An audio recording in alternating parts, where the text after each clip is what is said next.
대전평화교회 새벽 말씀 나눔입니다.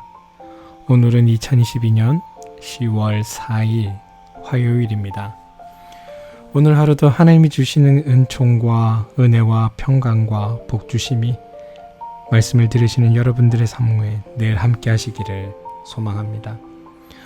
오늘 주님이 우리에게 주신 말씀은 누가복음 13장 10절에서 13절입니다. 누가복음 13장 10절에서 13절입니다. 예수께서 안식일에 회당에서 가르치고 계셨다.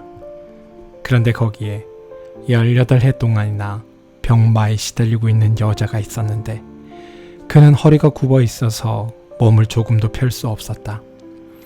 예수께서는 이 여자를 보시고 가까이 불러서 말씀하시기를 여자야, 너는 병에서 풀려났다 하시고는 그 여자에게 손을 얹으셨다.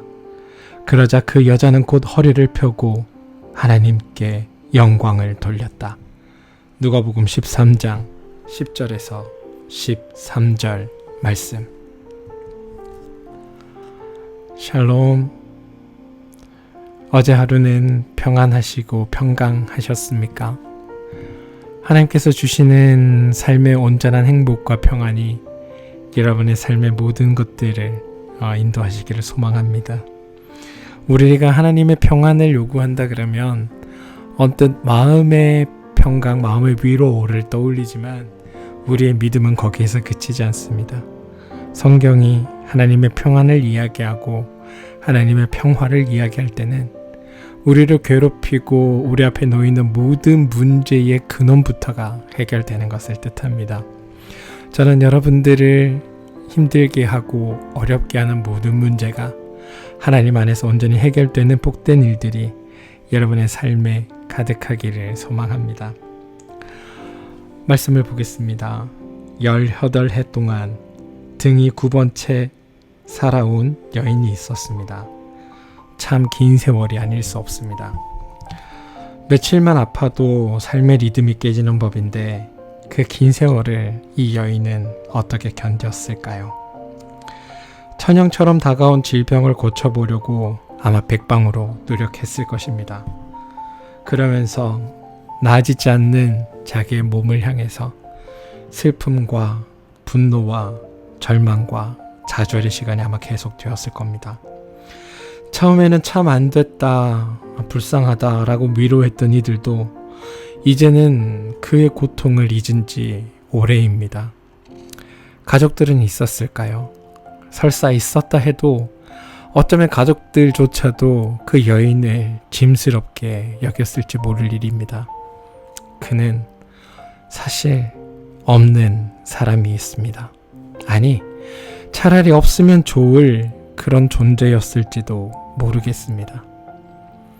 그래도 여인은 하나님 앞에 서는 일을 포기할 수 없었던 것 같습니다. 회당에서 하나님의 말씀을 듣는 것은 이 여인에게 있어서는 일종의 숨쉬기와 같은 일 아니었을까요? 운명의 그날, 여인은 어느 때와 다름없이 회당에 들어갔고 그곳에서 예수님이 전하시는 말씀을 들었습니다. 어떤 뜨거움이 정수리에서 발끝까지 여인의 존재를 꿰뚫었던 것 같습니다. 예수님도 그 회당에서 어떤 사건이 벌어지고 있음을 예민하게 알아차리셨습니다. 허리를 펴지 못하는 그 여인 속에서 하나님은 이미 활동하고 계셨던 것입니다. 주님은 18년 동안 한 번도 주목의 대상이 되지 못했던 여인을 앞으로 불러 세우신 후에 말씀하십니다. 여자야, 너는 병에서 풀려났다. 이 음성이야말로 빛이 생겨라 하시던 그 음성이 아닙니까? 예수님은 여인의 몸에 손을 대셨습니다. 저는 여기에서 강은교 선생님의 시 당신의 손이라는 시가 떠올랐습니다. 시는 이렇습니다. 당신의 손이 길을 만지니 누워있는 길이 일어서는 길이 되네. 당신의 슬픔이 살을 만지니 머뭇대는 슬픔의 살이 달리는 기쁨의 살이 되네. 아, 당신이 죽음을 만지니 천지에 일어서는 뿌리들의 뼈.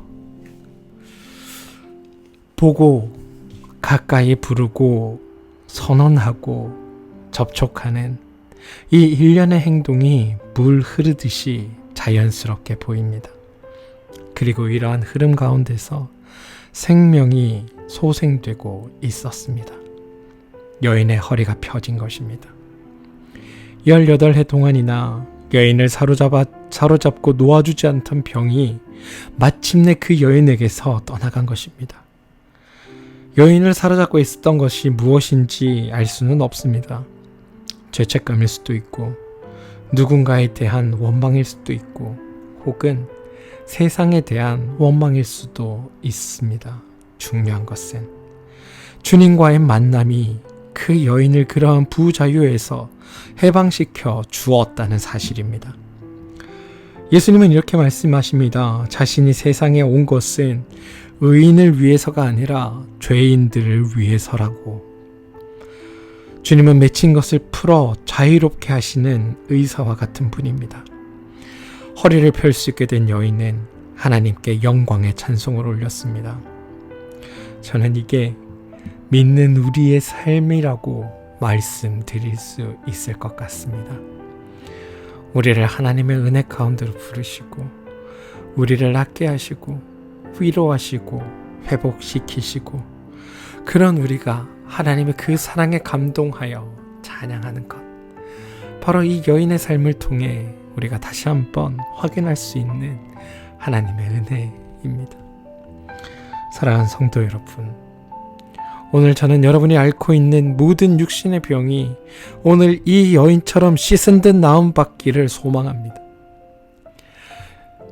그리고 더불어서 육신의 병뿐만이 아니라 여러분의 마음을 옴싹달싹 못하게 만드는 것들, 여러분의 마음을 불안에 떨게 만드는 것들, 여러분을 고통 가운데 서게 만드는 그 모든 것들, 여러분을 근심 속에 살 수밖에 없도록 만드는 그 모든 일들이 하나님 안에서 온전히 자유케 되기를 소망합니다.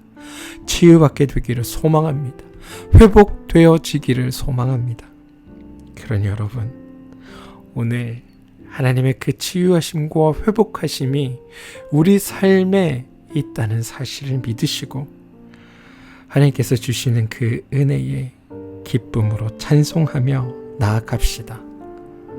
오늘 주님은 하나님의 손을 펴서 굽은 등을 펴 주시듯 우리의 삶의 굽은 것들을 바르게 하여 주고 계십니다. 그 하나님의 은혜가 여러분들 가운데 함께하기를 소망합니다. 오늘의 기도입니다. 하나님, 모든 이들에게 잊혀졌지만 고단한 삶을 어떻게든 살아내야 했던 여인의 슬픔을 주님은 홀로 헤아리셨습니다. 사람들은 그를 늘 그 자리에 있는 풍경처럼 대했겠지만 주님은 여인을 아브라함의 딸로 대하셨습니다. 이웃들을 바라보고 대하는 우리의 시선을 생각해 봅니다. 누군가를 경멸하는 눈빛으로 바라보지는 않았다 하더라도 아픔에 처한 이들의 입장에 서려는 노력은 게을리했음을 시인하지 않을 수 없습니다. 주님, 굳어질 대로 굳어진 우리의 마음을 녹여주십시오. 주님의 그 마음으로 이웃들을 대하는 새 사람이 되게 해주십시오. 그리하여 하나님 안에서 온전해지는 저희들이 되도록 은혜 베풀어 주시옵소서. 예수님의 이름으로 기도합니다. 아멘. 오늘 우리가 함께 중보하며 기도할 제목입니다.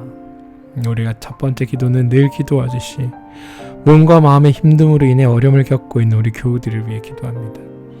아까 말씀을 통해서도 말씀드렸지만 하나님의 그 치유하심과 회복해 하심과 바르게 세우심이 여러분 삶 가운데 가득하여지기를 소망합니다.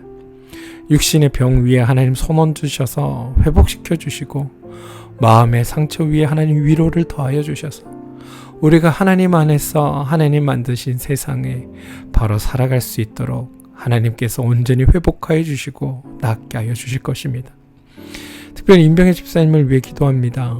우리 집사님 주님 안에서 온전히 회복함을 얻고 어제보다는 내일이 내일보다는 그 다음 날이 더 강건하여져서 하나님 안에서 날마다 회복함을 경험하게 되는 놀라운 복된 일들이 집사님의 삶 가운데 있게 되기를 소망합니다. 우리가 늘 기도해야 할 것은 우리 자녀들입니다. 우리 자녀들이 하나님의 그 사랑 안에서, 선한 인도하심 안에서, 하나님의 개입하심 안에서 살아가는 자녀들 되게 해달라고, 하나님을 주인으로 모시고 살아가는 하나님의 거룩한 백성들 되게 해달라고 우리 자녀들 위해 기도합시다. 특별히 수능을 앞두고 있는 승빈이를 위해 기도해 주시고, 고등학교 진학을 앞두고 있는 우리 예린이를 위해서도 기도해 주시길 부탁드립니다. 하는 일과 사업체들을 위해서 기도하시기 바랍니다. 나의 사업체와 나의 하는 일을 위해서만 기도하지 마시고 우리 교우들이 하고 있는 그 사업체와 사업들을 위해서 기도해 주십시오. 그래서 우리 교우들이 살아가는 그 삶의 모든 자리가 하나님의 뜻을 발견하고 하나님의 은혜를 경험하는 복된 자리가 되고, 하나님이 주시는 그 힘으로 세상을 살고 세상을 하나님의 나라로 살아내겠다고 결단하는 일들이 우리 교우들 가운데 나타나게 해달라고 기도해 주시기를 부탁드립니다. 특별히 하는 그 일들 위에, 사업체 위에 복에 복을 더하여 주셔서 그 일을 통하여 하나님의 귀한 일들이 드러나고 그 일을 통하여 하나님께 영광 돌리는 복된 삶들이 이루어지게 해달라고 기도해 주시기를 바랍니다. 그 일을 위해 기도해 주십시오. 우리 평화교회가 하나님의 선한 뜻을 이루어내는 아름다운 교회 해달라고, 교회 되게 해달라고 기도해 주시기를 바라고, 목회자인 저를 위해서도 기도를 부탁드립니다. 제가 빠뜨리고 있었던 기도들이 있었습니다. 나라와 민족, 그 세계의 평화를 위해서 우리가 기도해야 하는데, 제가 그 기도를 여러분들과는 이렇게 함께 하지는 않았습니다. 그런데 우리가 기도해야 할 것 같습니다. 러시아와 우크라이나 전쟁이 빨리 종식되기를 기도해 주십시오. 이 일로 인하여 전 세계의 공유 물가들도 오르고 유가도 오르고 우리가 살아가는 삶이 참 각박해지고 힘들어지고 있습니다. 빨리 이 문제가 해결되어서 이 땅에 온전한 평화가 이루어지고 그 평화로 인해서 더 이상 고통받는 이들이 생기지 않도록 기도해 주시고, 또한 그 일을 통하여 전 세계를 뒤흔들고 있는 인플레이션에서 우리 땅 사람들이 벗어날 수 있도록 기도해 주시기 바랍니다. 또한 나라와 민족을 위해 기도해 주시기 바랍니다. 이 나라와 이 민족 위에 하나님의 선한 뜻과 인도하심이 있게 해달라고 우리 함께 기도하며 나가겠습니다. 기도합니다.